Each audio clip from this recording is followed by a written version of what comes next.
Allez, cette question à présent, scénario noir, c'est vraiment le signe noir, mais quand même, c'est quelque chose qu'on entend. Voilà, est-ce que le coronavirus pourrait être l'étincelle qui provoquerait une récession mondiale? Même si on n'y est pas, il faut quand même se poser la question. Bonjour Ludovic. Bonjour David. Ludovic Subran, chef économiste de l'ARMS, directeur de la recherche chez Allianz. On va parler poser cette question, mais d'abord, réaction quand même sur les marchés. On a eu quand même cette accalmie hier, on s'est dit, ouais, ça y est, ça se stabilise, ça ne tient pas. On est à la mi-journée, on a 2% de baisse sur le CAC 40. C'est 10%, c'est pas rien, 10%, c'est ce qu'on appelle une correction Ouais. en moins d'une semaine. Est-ce qu'on est, je m'avance un peu, on est en train de passer peut-être de la peur au degré du dessus, on n'est pas à la panique, mais est-ce qu'on n'est pas sur un point de bascule pour les marchés là? Non, je crois que en fait, ce qui était surprenant, c'était que depuis le début de l'année, les marchés avaient l'air de ne pas faire cas de ce qui se passait dans l'économie réelle. On sort de l'année 2019 avec une double récession dans l'industrie et dans le commerce. On voit cette épidémie qui fait les choux gras de la presse en Chine, et puis après, on parle de mesures pour éviter la propagation qui arrêtent l'économie, et les marchés, notamment américains, continuent leur envolée. Et c'est là que moi, je me suis dit que c'était très bizarre. Et c'est vrai que la correction est arrivée. Ça aurait pu être le coronavirus ou autre chose. On savait que les marchés étaient un peu surévalués, notamment les marchés actions. Maintenant, moi, je pense que la correction n'est pas finie et qu'elle est très rationnelle. C'est-à-dire qu'on va certainement avoir des résultats financiers des entreprises pour le premier trimestre qui sont très mauvais. On avait genre, qu'est-ce qu'on a eu? On a eu Danone qui dit que ça nous coûtera, je ne sais plus, quelques centaines de millions d'euros. On a eu Apple, on a eu Les chiffres les uns après les autres. les on nous chiffres dit. sont difficiles. Nous, on avait calculé par exemple le coût sur le commerce mondial par semaine, c'était 26 milliards. Donc, à cause juste de la Chine. Aujourd'hui, on voit que ce qui se passe en Italie pose la question des réactions des politiques publiques, est-ce qu'on leur fait confiance ou pas? Ouais. Mais aussi pose la question des chaînes de valeur qui ne sont pas dépendantes de la Chine, mais qui sont dépendantes juste de l'Europe. Et donc, si vous voulez, on regarde une maquette analytique, on a l'incertitude et les marchés, les effets prix. Donc, on a eu les prix de matières premières, on voit le baril de pétrole qui Encore dévisse. 52 dollars le Brent aujourd'hui. Et je pense que ce n'est pas fini malheureusement parce qu'il y a une résistance, parce que l'offre s'ajuste. Mais moi, je suis assez inquiet. Vous parlez de la récession. Vu qu'on finit l'année sur une double récession industrielle commerciale, je ne serais pas surpris que le premier trimestre soit aussi en récession pour le commerce et l'industrie. Après, est-ce que ça fait une grosse récession mondiale? Non, on n'y est pas encore. En revanche, il y a certains pays qui étaient déjà funambules de la récession. L'Allemagne avait eu un trimestre négatif, la France, l'Italie. Tous les pays européens étaient quand même dans une certaine vulnérabilité de croissance. Et donc, si on le voit en Italie, on arrête l'activité, ça pose forcément des questions sur l'impact sur le PIB et sur, bien sûr, comment les marchés voient tout ça. Donc les marchés ont réagi avec retard quand ils ont compris Et c'est pour qu'il y ça que avait la ce correction est double énorme, à choc mon avis. d'offres et Oui. de demandes, et puis que ça n'était pas seulement confiné en Chine. Bien sûr. Après, on peut aussi. Donc vous dites rationnel et pas terminé. Parce que Et en même temps, moi, il y a aussi des signaux positifs. Le taux de létalité, de mortalité, on le répète, ce n'est bien que sûr, 2%. non, bien Le sûr, nombre de cas de décès en Chine bien sûr. diminue. Pourquoi sûr. est-ce que les marchés ne veulent pas avoir ces signaux positifs parce- et ne voient que la propagation en dehors de Chine, qui pour le coup, effectivement, Alors, en se Chine, poursuit? c'est vrai qu'on a ce point d'inflexion. Donc, Ouais. ce qui rassure, c'est que, en effet, les mesures mises en place par la Chine ont arrêté l'accélération de l'épidémie. Maintenant, il y a des foyers secondaires, donc le foyer Oui, italien. mais le nombre de contaminations quand même reste faible en dehors de Chine. Bien Quand sûr, même. Le mais- nombre de décès aussi, ça reste négligeable par rapport à n'importe quelle grippe saisonnière. Bien sûr. Pardon de Mais vouloir non, non, je le non, prends dans moi le sens, je suis mais tout à fait d'accord. Mais pourquoi moi, les marchés ont si peur? Pourquoi c'est rationnel? Alors, je pense que et c'est une très bonne question. C'est-à-dire, je ne pense pas que ça soit lié directement aux données épidémiologiques. Je pense que c'est notamment les vulnérabilités qui étaient là avant l'épidémie qui sont révélées. C'est quoi ces vulnérabilités? La vulnérabilité de la politique publique. On avait des politiques monétaires qui étaient déjà très accommodantes, on avait des politiques budgétaires qui n'étaient pas assez réactives et surtout pas assez collaboratives. Et si vous regardez un petit peu ce qui s'est passé, c'est-à-dire que la réponse à cette épidémie, ça a été de dire l'Europe dit vous faites ce que vous voulez, les États-Unis disent nous on n'a pas de problème, et la Chine dit nous on va faire des choses mais ça va être pas collaboratif, c'est-à-dire on va le faire chez nous. Vous avez ça, et puis après vous avez un bruit de fond sur on va arrêter les impôts, on va renvoyer les gens chez eux. En Allemagne, Lufthansa a annoncé qu'elle allait mettre les gens en Kurzarbeit, au chômage partiel, à cause de la chute du trafic aérien. Donc, moi, je pense que derrière la réaction des marchés, ce n'est pas directement les données épidémiologiques, mais les marchés sont très liés à comment les politiques réagissent à cette épidémie. Il Et faut dire que comment la ça réaction, elle n'est bloque? pas très bonne. Et comment ça bloque? Elle n'est pas très Et comment ça rassurante. bloque et donc ça paralyse l'économie? C'est Bien ça, sûr. La paralysie de l'économie, encore une fois, moi je trouve qu'on a plutôt des bons capteurs. C'est-à-dire qu'on voit assez bien ce que ça veut dire pour les chaînes de valeur. On sait quels secteurs sont touchés. On a vu que c'était, encore une fois, la maquette analytique, c'est les prix, donc c'est l'échange, les marchés. Et puis ça va être les flux de revenus de tourisme. Puis ça va être le commerce et la production avec les chaînes d'approvisionnement. Donc on voit assez bien ce que c'est. Là où il y a une électronique, électronique, automobile, pharmacie. chimie. pharma. Et c'est vrai que là, par exemple, le foyer secondaire italien pose la question notamment de l'automobile qui était déjà exsangue et qu'on voit déjà des boîtes parler de pénurie. Donc le problème, c'est que, encore une fois, quand on écoute les politiques publiques, ils disent « Oh, c'est un choc d'offres ». Même les économistes se disent « Oh, c'est seulement un choc d'offres ». C'est pas vrai. C'est déflationniste en export pour la Chine. Quand il n'y a pas de consommateurs chinois, ça crée de la déflation. On le voit sur les prix de matières premières. Et ça nécessite, encore une fois, je le dis, une réponse de politique publique coordonnée. Et moi, je ne vois pas cette politique de publique coordonnée. Mais qui pourrait ressembler à quoi face à ce choc, c'est difficile de mettre tout le monde dans un C'est rare d'avoir un double choc à la fois sur l'offre et sur la demande, à la fois sur la production et sur la consommation. En fait, c'est arrivé, c'est les attentats. Enfin, les choses dans l'histoire, les choses qui ressemblent le plus, c'est soit des chocs comme Fukushima 2011, soit exactement, mais des choses qui créent la peur et qui créent une interruption des affaires et qui sont ramifiées dans la consommation et la production, avec un effet incertitude sur les marchés, c'est des attentats en fait. Oui, mais si on regarde... Et donc quand on regarde l'histoire des attentats, on voit un petit peu que c'est la vitesse et la puissance de la réaction de la politique publique qui détermine l'appréciation par les marchés de la résilience de l'économie. Ludovic, on dit que les marchés voient loin, mais si on voit loin, qu'on regarde ce qui s'est passé en Chine, finalement avec un nombre de contaminations et de décès, si on en croit les statistiques chinoises, encore une fois, faut-il les croire, en recul, on se dit qu'à horizon 6 mois, on n'en parlera peut-être plus. Ben on est d'accord. Nous, pour l'instant, on est toujours sur un scénario donc pourquoi dit de reprise en V. Dites-vous que les marchés vont continuer de baisser, que la correction n'est pas finie? Parce que je pense que malheureusement, les marchés sont très réactifs au foyer secondaire plus qu'ils ne sont au foyer initial chinois. Donc moi, ma crainte, c'est notamment la gestion par les États-Unis et si d'aventure, il y a un vent de panique aux États-Unis. Aujourd'hui, en Europe, bien sûr, l'Italie n'est pas toute seule. Les flux européens vont certainement augmenter des foyers secondaires dans les autres pays européens. Et moi, ma crainte, c'est plutôt, on a une économie. On avait de toute façon une année 2020 qui était un peu à l'arrêt à cause de l'incertitude des élections américaines au deuxième semestre. Et se rajoute cette incertitude du coronavirus au premier semestre. Et encore une fois, moi, je ne pense pas que les marchés voient loin. Je pense que les marchés, notamment les marchés actions, sont très vulnérables à une correction parce que de toute façon, il y avait trop peu de volatilité pour être honnête. Et puis là, le coronavirus, ça aurait pu être autre chose.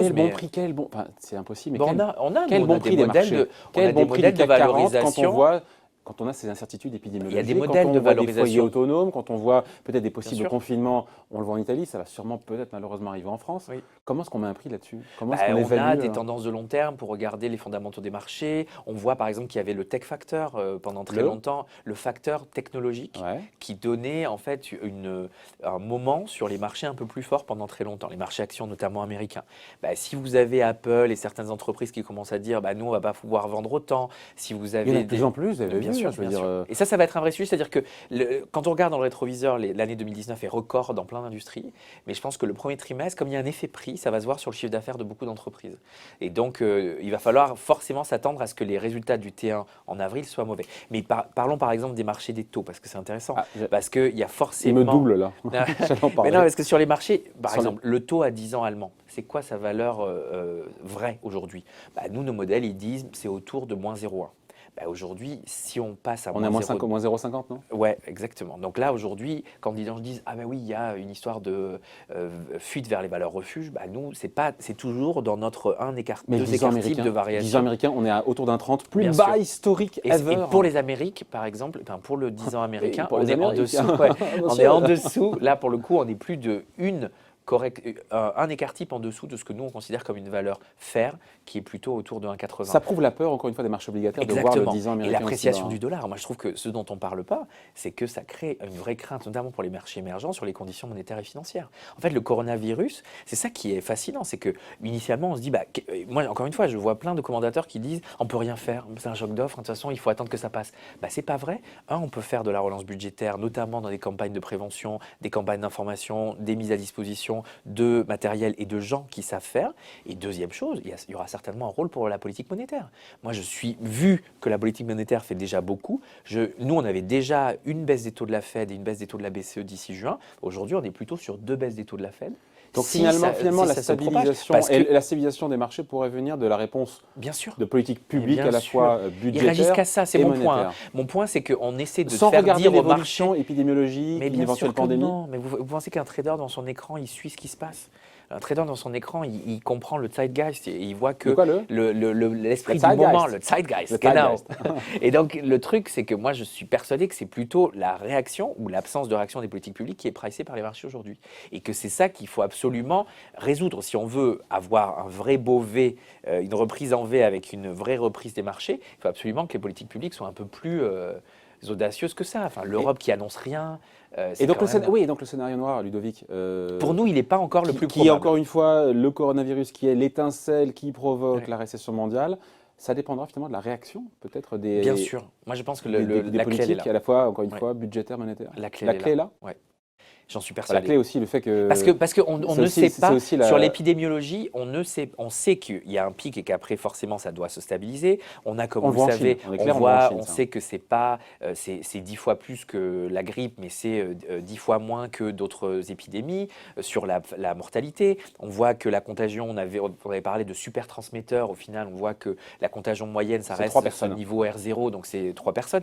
Bon, il y a plein C'est de quoi, choses. c'est quoi ça, R0? Bah, vous savez, il y a des niveaux de contagiosité. Combien de personnes on contamine Exactement. quand Et est donc on malade? avait dit, rappelez-vous, que le coronavirus pouvait contaminer jusqu'à 7 personnes Ouais. en moyenne. Il y avait des Ouais. chiffres qui sortaient, C'est autour de c'était 3. 4,5%. Et maintenant, c'est plutôt autour de 3. Donc tous ces chiffres vont sortir.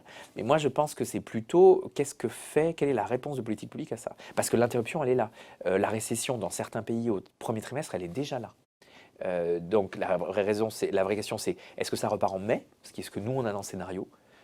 Ou est-ce Ça que, repart en mai. effet, L'activité repart en bah mai. oui, parce que c'est comme un tuyau qu'on a courbé. Et puis, normalement, si on voit ce qui se passe en Chine, par exemple, et si on dit que c'est à peu près la même tendance en termes de, depuis le début, l'accélération et le plateau, on est plutôt sur quelque chose où, d'ici fin avril, on devrait avoir calmé la peur autour de la Pourquoi contagiosité. les marchés ne le voient pas, ça? Bah, Et se stabilisent.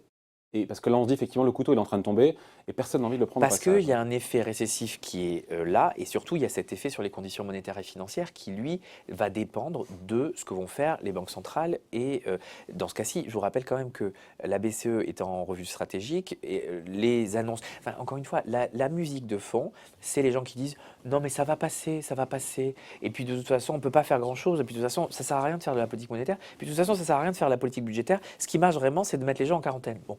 Bah, si vous entendez ça, vous êtes sur les marchés, vous vous dites, bah, en fait, les mecs ne le prennent pas au sérieux, c'est ça qu'ils disent. Et donc, nous, on pense que ça va être un petit peu pire. Et c'est ce qui se passe aujourd'hui. Ouais. Et moi, je pense que c'est pour ça qu'il faut rassurer, et vous avez raison de rappeler les chiffres, les faits scientifiques sur la contagiosité et la mortalité. Et taux de guérison spontanée du coronavirus, c'est 85%. Bien sûr, bien sûr. Bien sûr. Mais en revanche, c'est vrai que je trouve que c'est pour ça que c'est un vrai signe noir. C'est-à-dire que quand on interroge les entreprises pour le World Economic Forum en décembre et qu'on sort le truc, la pandémie est nulle part dans le top 20 des risques. Hein, c'est ESG, donc c'est le climat, c'est des choses. Et parce que c'était une moyenne mobile des vidéos Boursorama de l'année passée. C'est-à-dire que vous en étiez, déjà, vous en bien étiez, sûr, hein. bien sûr. Il était dedans, quand on même, ne peut hein. pas savoir. Ça, c'est vraiment l'inconnu qui frappe. Et moi, ce que je trouve bizarre, c'est l'absence de préparation. Et donc, bien sûr, il faut rassurer, vous avez raison. Moi, encore une fois, regardons les conditions initiales. On était quand même dans déjà des phénomènes de récession dans l'industrie et dans le commerce. Ouais. Donc, il y a des économies comme Singapour, comme la Corée du Sud, comme le Japon, comme l'Allemagne, qui sont forcément déjà très proches de la récession. Et donc, forcément, on va avoir cette flopée de news qui ne va pas être très bonne, qui va nous dire « Ah oui, alors le premier trimestre, moins 0,1, moins 0,2, oh, c'est la récession, c'est la récession. » Bon, regardons les facteurs de résistance. Et les facteurs de résistance, ils sont aujourd'hui là. Il y a de l'épargne, il y a des entreprises qui savent mettre sur arrêt avec les bonnes politiques publiques. En Italie, il y a énormément d'exemptions d'impôts. Chaque pays, c'est d'ailleurs fascinant, chaque pays répond avec ses armes les plus fortes. Donc l'Italie met un moratorium sur l'impôt. La Chine met un moratorium sur les défauts des entreprises. Les assureurs, par exemple, on nous pose souvent la question, c'est est-ce que c'est considéré comme force majeure? Est-ce que ça veut dire que du coup, tout ce qui se passe qui est lié à la pandémie ne sera pas compté comme quelque chose qui aurait pu être préparé? Donc c'est assez intéressant de voir comment l'ensemble des acteurs essaient de trouver leur place, mais ça met en exergue quoi? L'absence de coordination. Il n'y a aucune coordination publique entre États, aucune coordination entre acteurs publics et très peu de coordination entre le public et le privé. Et c'est ça, à mon avis, que les marchés price plus qu'autre chose. Ouais, et une réaction de politique publique coordonnée, encore une fois, ça ressemblerait à quoi? Bah déjà, il faudrait mettre tout le monde dans une conférence téléphonique. Hein, donc vous imaginez le président Trump, la chancelière Merkel, le président Macron, le président Xi Jinping qui parlent un petit peu de ce qu'ils font. Ça serait pas anxiogène, ça, non? Je ne pense pas que ce sera anxiogène, ça montrerait qu'en fait, ils comprennent la mesure et qu'ils sont prêts tous à répondre avec les mêmes standards. Mais ne serait-ce qu'au niveau européen, le fait qu'on laisse chaque pays répondre avec ses standards, je comprends bien que c'est parce que la Commission européenne n'est peut-être pas armée pour avoir des standards unifiés et faire ce contrôle, mais je trouve que ça ne coûtait pas grand-chose de mettre en place, par exemple, un fonds, une ligne budgétaire pour aider les pays qui n'ont pas forcément l'accès au personnel de santé ou des infrastructures de santé qui peuvent être aussi réactifs que les nôtres. Et ça, je trouve que c'est un peu dommage. Parce que ça, pour le coup, ça rassure. On dit, ah ben, tout le monde se met en rang d'oignon et fait ce qu'il faut pour qu'on puisse enrayer la propagation de l'épidémie. Qu'on puisse tester les cas difficiles, parce que tous les pays n'ont pas les tests disponibles. Qu'on mette de l'argent à moyen terme pour développer un virus et faire de la vraie collaboration de chercheurs. Un vaccin. Ben ça, un vaccin, pardon.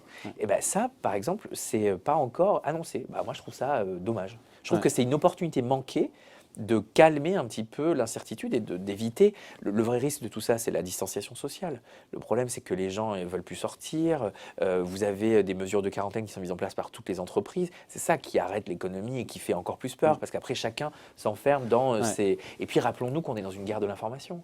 Donc, en fait, quand on commence chaque phrase en disant bah, les chiffres chinois, on ne peut pas leur faire confiance, si vous voulez, bientôt on va dire les chiffres italiens, on ne peut pas leur faire confiance, les chiffres du ministre Véran, on ne peut pas leur faire confiance. C'est dommage de rentrer là-dedans, mais c'est malheureusement le monde dans lequel on est. Tout le monde a vu ces vidéos, tout le monde voit des vidéos qui après, on leur dit bah, elles étaient fausses, mais ils y croient quand même. Et donc il faut faire avec. Et donc je pense que les marchés price beaucoup plus ça que le vrai risque. Ouais, avec quand même, encore une fois, beaucoup d'annonces d'entreprises, de multinationales qui nous disent voilà, ça va nous coûter tant, ça va nous coûter tant. Donc, ça, c'est une réalité. Mais c'est un effet prix. C'est pour ça, vous le savez, quand vous êtes dans un équipementier automobile, on vous dit bah, les immatriculations en Chine ont dépassé les immatriculations américaines il y a 3 ans. Le marché automobile chinois, c'est le premier marché mondial. Ouais. Quand vous savez que la Chine est à l'arrêt, que les immatriculations de voitures ont chuté de 90%. Sur 2 semaines. Sur 2 semaines. Mais c'est énorme. Oui, oui, sur 15 jours. C'est énorme. Oui, oui. Même si vous désaisonnalisez tout ça, c'est énorme. 90%. Bah forcément, vous vous dites, bon, bah, je vais rester sur mes stocks. Vous aviez essayé de déstocker au dernier trimestre, et puis là, vous êtes obligé de restocker, ou, et c'est là le sujet, vous risquez la pénurie. C'est-à-dire que... mais sauf que l'activité redémarre très, très lentement, très progressivement en Chine. Ça repart quand même. On a les chiffres de la Chambre de commerce française de Shanghai qui dit que l'industrie tourne en Chine à 20% de ses capacités, qui devrait passer à 50% en mars et à 90%, 80% en avril. Et vous savez, c'est le vrai reprend lentement. Bien sûr. Et le vrai sujet, moi, je vais vous dire, moi, ce qui m'inquiète, c'est pas cette période-ci. C'est pas la décélération, la peur des marchés, tout ça, c'est la reprise. C'est-à-dire quand vous avez courbé un tuyau et que vous arrêtez de le courber, c'est là où il y a le plus de faillites, c'est là où il y a le plus de défauts, c'est là où il y a le plus... C'est là que vous... C'est ce que dit Buffett. Eh bien oui, ça repart, mais quand ça repart, ça tend tous les flux. Et donc ça tend les flux de marché, la liquidité, ça tend les flux de paiement entre entreprises, ça tend les flux de consommation, ça crée des pénuries. Le problème, c'est quand ça repart. Parce que quand ça repart, c'est un peu la phrase de Buffett, c'est quand la vague se baisse, que vous voyez qu'il nage tout nu. Ouais. Bah, c'est pareil. Là, moi, je pense qu'aujourd'hui, tout est à l'arrêt. Et donc, vous avez un gros nœud qui est fait sur l'activité économique. Bah, quand ça repart, on ne sait pas ce qui va se passer, parce que ça va révéler, encore une fois, rappelez-vous, hein, le sujet aujourd'hui, c'est qu'il y a des entreprises qui sont à l'arrêt et qui vont certainement reprendre leur activité avec des défauts, des dettes financières, des gens à payer sans activité. Donc il va y avoir un vrai sujet sur quelles sont les entreprises, quels sont les pays, quels sont les secteurs qui vont savoir gérer ce contre-coup, c'est-à-dire cet accordéon qui s'est compressé très fort avec cette pause, et donc il va coûter, c'est sûr, en point de PIB. Nous, on est sur déjà 0,3, 0,4 dixième de point de PIB. Et le FMI, quand il nous dit 0,1 point de croissance, oui, mais c'était fait il y a 2 semaines. Ouais. Et c'est ça le problème, c'est-à-dire que tout le sujet, c'est que c'est quand même... Mais même 0,3, 0,4, on ne va pas en récession mondiale, alors que la croissance mondiale est à 3%. Non, 0,3, 0,4. Exactement. Alors, et c'est pour ça que moi, ce à quoi on s'affaire avec mes équipes, c'est de ne pas regarder forcément les agrégats composites, c'est de regarder point par point. Quel pays va rentrer en récession? Ce n'est pas la récession mondiale, mais quel pays va vraiment être en récession? Et le timing de cette récession et combien de temps ça dure et quels sont les facteurs de résilience qui permettent d'en sortir. Sauf que c'est lié à l'éventuel confinement et ça, vous n'avez pas la main dessus. Non, mais on sait quand même quels pays ont des confinements. On en parlait avant l'émission. Je pense que l'Italie, par exemple... Oui, parce qu'on se parle en dehors de l'émission. Ça nous arrive. On se dit bonjour. Pas longtemps. Hein. On se dit bonjour. L'Italie, par exemple, a une culture de la protection civile. C'est comme les Français, c'est-à-dire il y a une culture des pompiers, il y a une culture de la préfectorale.